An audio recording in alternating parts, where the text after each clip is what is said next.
မေမေဟာညာဘက်ဆိုရင်ဂိမ်းဆွဲတာဝါသနာပါတဲ့လူငယ်တယောက်ပါ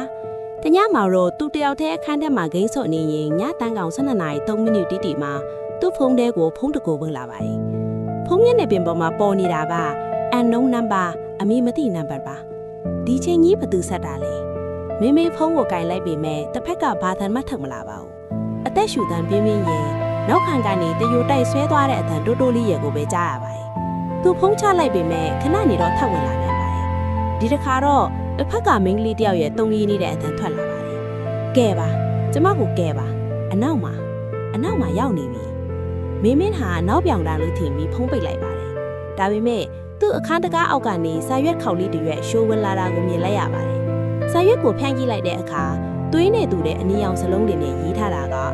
ဖုန်းကိုဘာလို့ချလိုက်တာလဲမင်းမင်းရဲ့ကြိုးရိုးတဲ့အထိစင့်ခနဲ့ဖွတ်တော်ပါတယ်သူဟာအခန်းထဲမှာတယောက်တည်းရှိနေတာပါအခန်းတကားကိုလည်းတေချာချက်ထိုးထားပါတယ်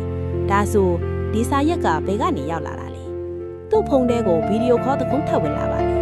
ကြောက်ကြောက်နဲ့လက်ခံလိုက်တဲ့အခါဖုန်းမျက်နှာပြင်ပေါ်မှာမြင်လိုက်ရတာကမင်းမင်းနဲ့ကိုပိုင်အခန်းအပြင်ဘက်ကရှောက်လာတာဖုန်းကင်မရာကဖြည်းဖြည်းချင်းလှည့်လာပြီးမင်းမင်းအိတ်နေကြကတဲ့အောက်ကိုထိုးပြလိုက်ပါတယ်ကတဲ့အောက်ကနေဖြူဖြော့ပြီးရှည်လျားလုံးနဲ့လက်ချောင်းကြီးတွေထွက်လာတာကိုဖုန်းထဲမှာမြင်နေရပါတယ်မင်းမင်းဟာဖုန်းထဲကမြင်ကွင်းကိုကြည့်ရင်တကယ်လက်တွေ့မှာလဲကတဲ့အောက်ကိုငုံကြီးကိုစူးစမ်းလိုက်ပါတယ်ဒါပေမဲ့သူ့လေဘင်းကိုအေးစိတ်နဲ့လက်တစုံကအနောက်ကနေလှမ်းညစ်လိုက်ပါတယ်ဖုန်းထဲကမင်းကလေးအတန်းကထပ်ထပ်လာပြန်ပါတယ်လှဲ့မကြည့်နဲ့လှဲ့ကြည့်ရင်မင်းတင်လိုက်မယ်မင်းမင်းရဲ့အနောက်မှာဘာရှိနေတာလဲအဲ့ဒီ unknown number ကဘာတူလဲမင်းမင်းဒီညကိုဘလို့လွတ်အောင်ပြေးမလဲအပိုင်းနဲ့ကိုဆက်ပြီးနားထောင်ခြင်းနဲ့ဆိုရင် channel လေးကို subscribe လုပ်ခဲ့ပါဦး